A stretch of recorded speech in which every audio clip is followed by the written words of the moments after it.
नमस्कार, मी संतोष सुतार आणि आपण पाहतात सीएल माझा. गडहिंग्लज, चंदगड, आजरा तालुक्यातील विविध सामाजिक कार्यासाठी नेहमी धडपड करून प्रशासनाचं लक्ष वेधून घेणाऱ्या ॲडव्होकेट संतोष मळवीकर यांना पोलीस प्रशासनानं तडीपाराची नोटीस दिली आहे. सदर नोटीस मागे घ्यावी या प्रमुख मागणीसाठी विविध भागातील कार्यकर्त्यांनी बुधवारी सकाळी पोलीस उपविभागीय कार्यालयाकडे निवेदन सादर केलं. सदर निवेदन पोलीस निरीक्षक अजय सिंदकर यांनी स्वीकारलं.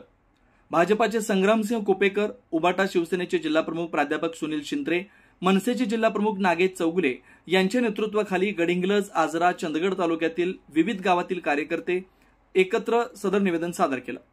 सदर निवेदनात गडहिंग्लज उपविभागातील अडचणीचे रस्ते, महामार्गावरील खड्डे, प्रशासनाची मक्तेदारी, सामाजिक प्रश्न मांडत नेहमी रस्त्यावर उतरून ॲडव्होकेट संतोष मळवीकर यांनी प्रशासनाचं लक्ष वेधलंय. समाज हितासाठी काम करण्याबरोबर अन्यायाला वाचा फोडणाऱ्या व्यक्तीला पोलीस प्रशासनानं नोटीस देणं म्हणजे सामाजिक काम करणं देखील गुन्हे ठरवल्याची भावना यावेळी विविध मान्यवरांनी व्यक्त केली.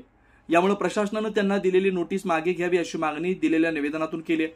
यावेळी संग्राम कुपेकर, नरसू शिंदे, वसंत कांबळे, दयानंद गावडे, सुधाकर गावडे, जयराम वांद्रे आदींनी मनोगत व्यक्त करत नोटीस मागे घेण्याची मागणी केली. माझ्या विनाकारण झालेल्या हद्दपारीची कारवाई मागे घ्यावी यासाठी स्वतः आपणहून सर्वसामान्य व्यक्ती, तहसीलदार तसेच प्रांताधिकारी प्रशासनाला निवेदन देत आहेत. त्यांचे आम्ही आभार मानतो.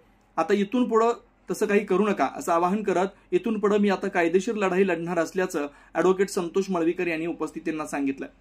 निवेदनावर आनंद सुतार, विजय देसाई, सतीश निर्मळकर, संदीप इंजल, रवळू पाटील, राजाराम पाटील, सुनील नाडगौडा, राजाराम गावडे, पांडुरंग जाधव, गंगाराम गावडे, अनिल गावडे, कृष्णा पाटील, परशुराम मळवीकर, सुभाष जाधव यांच्यासह विविध गावातील कार्यकर्त्यांच्या सह्या आहेत.